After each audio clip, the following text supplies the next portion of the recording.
नमस्कार दोस्तों, आज हम लोग बात करेंगे भारत के जेनजी के सामने सबसे बड़ा संकट क्या है, नौकरी को लेकर के क्या मुश्किलें आ रही हैं और ये भी बात करेंगे कि प्रधानमंत्री मोदी जी जो 1 करोड़ जॉब देने का वादा करके आए थे, आखिर वो अपने बात से पीछे क्यों हट गए। क्या सच में भारत में रोजगार सृजन करना बहुत टफ है।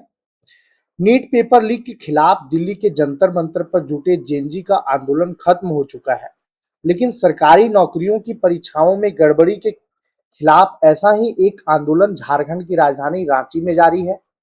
इन दोनों आंदोलनों के केंद्रीय सवाल एक ही जैसा है।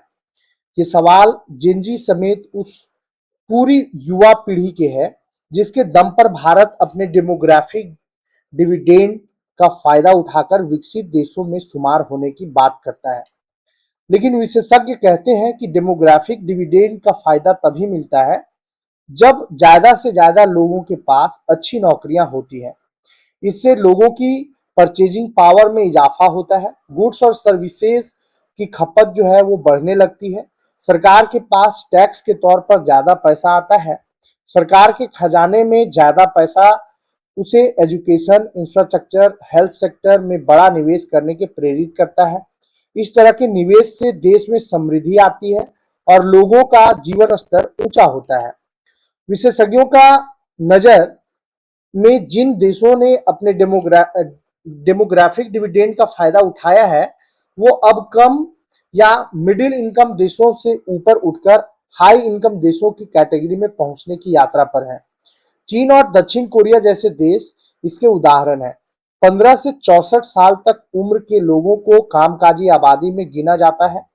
सरकारी आंकड़ों के मुताबिक भारत में 100 करोड़ लोग कामकाजी उम्र के हैं, लेकिन इनमें से 67 करोड़ लोगों के पास ही रोजगार है।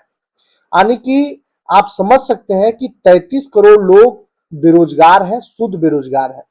भारत में बेरोजगारों में 83% युवा है। अब समझिए कि युवा तो अपने आप को कहते हैं, लेकिन क्या युवा का जो काम है वो कर पा रहे हैं? नहीं। तो भैया, देश युवा कहां से हुआ। भारत अपनी इस बड़ी कामकाजी आबादी के लिए रोजगार जुटाने में पिछड़ता जा रहा है। Economy, public policy, labour market, education system को समझने वाले विशेषज्ञों का मानना है कि भारत में युवाओं के सामने अच्छी जिंदगी के अवसर लगातार सिकुड़ते जा रहे हैं।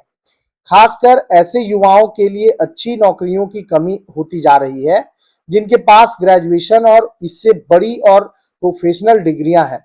भारत में ग्रेजुएशन और इससे बड़ी डिग्रियां अच्छी जिंदगी की गारंटी मानी जाती रही है, लेकिन दिक्कत यह है कि देश में सरकारी नौकरियों की कमी तो है। ग्रेजुएट या बड़ी डिग्रियों वाली नौजवानों को रोजगार देने वाले प्राइवेट सेक्टर में भी पर्याप्त नौकरियां नहीं है। देश में कम पढ़े लिखे युवाओं की तुलना में ग्रेजुएट में बेरोजगारी की दर जो है वो 9 गुना ज्यादा है। प्रधानमंत्री मोदी की आर्थिक सलाहकार परिषद के सदस्य रथीन रॉय ने एक इकोनॉमिक टाइम को एक इंटरव्यू में दिया कि अच्छी डिग्रियां अब अच्छी नौकरी की गारंटी नहीं दे रही है।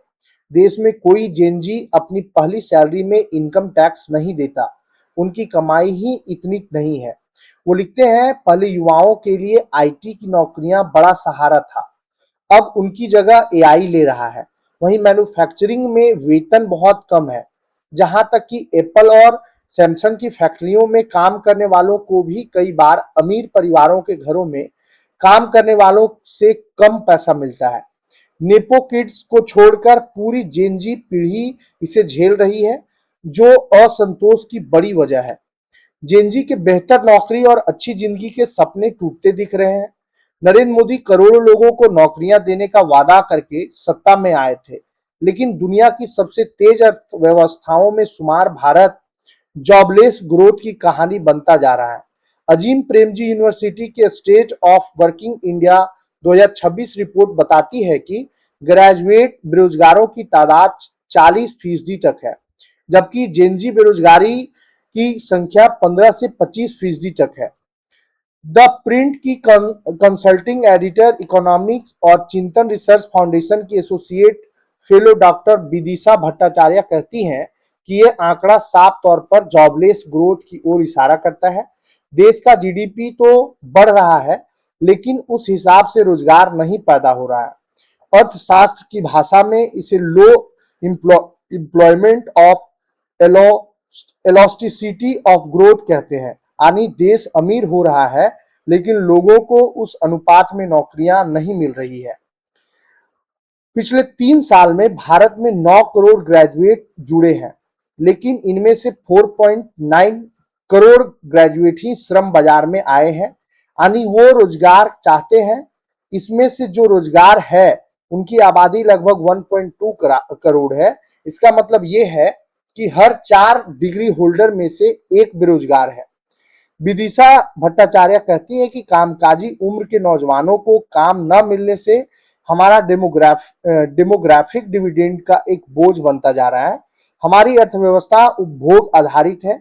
अलग लोगों के पास रोजगार नहीं होगा तो उनकी खपत क्षमता घटेगी और फिर मांग नहीं बढ़ेगी।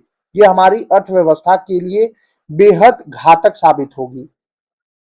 विशेषज्ञों का कहना है कि भारत जैसी बड़ी आबादी वाले देश में नौकरियां पैदा करने के लिए मजबूत मैन्युफैक्चरिंग क्षमता सबसे कारगर साबित हो सकती थी, लेकिन यह देश मैन्युफैक्चरिंग में मजबूती हासिल नहीं कर पाया। दुर्भाग्यपूर्ण स्थिति यह है कि साल दर साल इसमें गिरावट आ रही है। साल 2014-15 में जीडीपी में इसकी हिस्सेदारी 17% के आसपास थी, लेकिन 2014-24 तक ये घटकर 12% आ गई। हालांकि विदिशा भट्टाचार्य कहती हैं कि इसकी ऐतिहासिक वजह है। उनके मुताबिक 1991 में जब आर्थिक सुधार हुए तो भारतीय अर्थव्यवस्था सीधे कृषि से सर्विसेज सेक्टर में पहुंच गई। आमतौर पर अर्थव्यवस्था पहले कृषि, फिर मैन्युफैक्चरिंग और फिर सर्विस सेक्टर की ओर बढ़ती है, लेकिन भारत के मामले में मैन्युफैक्चरिंग का लिंक छूट गया। लिहाजा कमजोर मैन्युफैक्चरिंग क्षमता की वजह से हम ज्यादा नौकरियां पैदा नहीं कर पाए। वरिष्ठ अर्थशास्त्री अरुण कुमार कहते हैं कि आईटी और फाइनेंशियल सेक्टर में रोजगार के मौके सिकुड़ते जा रहे हैं, क्योंकि वहां एआई का असर दिखने लगा है, जबकि मैन्युफैक्चरिंग और इंफ्रास्ट्रक्चर सेक्टर में ऑटोमेशन और मैकेनाइजेशन का जोर है। वो कहते हैं पहले एक सड़क बनाने में बड़ी संख्या में लोगों को काम मिलता था, लेकिन अब वहां बुलडोजर, क्रेन, जेसीबी से काम हो रहा है। अरुण कुमार कहते हैं संगठित क्षेत्र में नौकरियां नहीं है और सरकार असंगठित क्षेत्र पर ध्यान नहीं दे रही है। जहां बड़ी तादाद में रोजगार पैदा हो सकता है, देश में छोटे, मंझोले और सूक्ष्म उद्योग की हालात खराब हो रही है। लेकिन मोदी सरकार की गलत नीतियों की वजह से ये सेक्टर बर्बाद हो रहा है। पारंपरिक तौर पर यह सेक्टर सबसे ज्यादा रोजगार पैदा होने वाला था। रोजगार की कमी के लिए भारत के एजुकेशन सेक्टर और कौशल विकास की लचर हालात को भी दोषी ठहराया जा रहा है। विदिशा भट्टाचार्य कहती हैं कि स्टूडेंट प्राइवेट सेक्टर से छोटे छोटे कोर्स कर लेते हैं, लेकिन रोजगार पाने में ये ज्यादा कारगर साबित नहीं होते। भारत में जो नई नौकरियां आ रही हैं, उनके लिए बेहतर स्किल वाले लोगों की जरूरत है।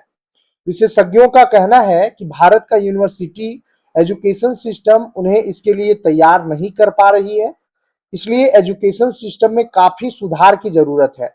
देश में रोजगार को लेकर युवाओं का जो आक्रोश दिख रहा है, उसमें इस स्किलिंग समस्या की भी बड़ी भूमिका है।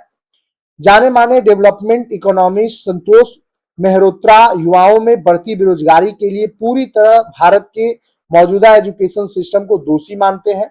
वो कहते हैं देश में जेनजी के आंदोलन इसलिए हो रहे हैं क्योंकि यूनिवर्सिटी में जो सिलेबस उन्हें पढ़ाया जाता है वो उन्हें जॉब मार्केट के लिए ठीक से तैयार नहीं करता है। दूसरे, जब वो नौकरियां या हायर एजुकेशन के लिए जिन परीक्षाओं में बैठते हैं तो पाते हैं कि उन्हें आयोजित कराने वाली एजेंसियां नकारा है और पेपर लीक हो रहे हैं। दरअसल इन एजेंसियों की बनावट में ही भ्रष्टाचार निहित है। संतोष मेहरोत्रा कहते हैं देश में प्रतियोगी परीक्षाएं कराने वाली नेशनल टेस्ट एजेंसी एनटीए में पर्याप्त कर्मचारी नहीं है। जो है वो या तो डेप्यूटेशन पर है या फिर अस्थायी।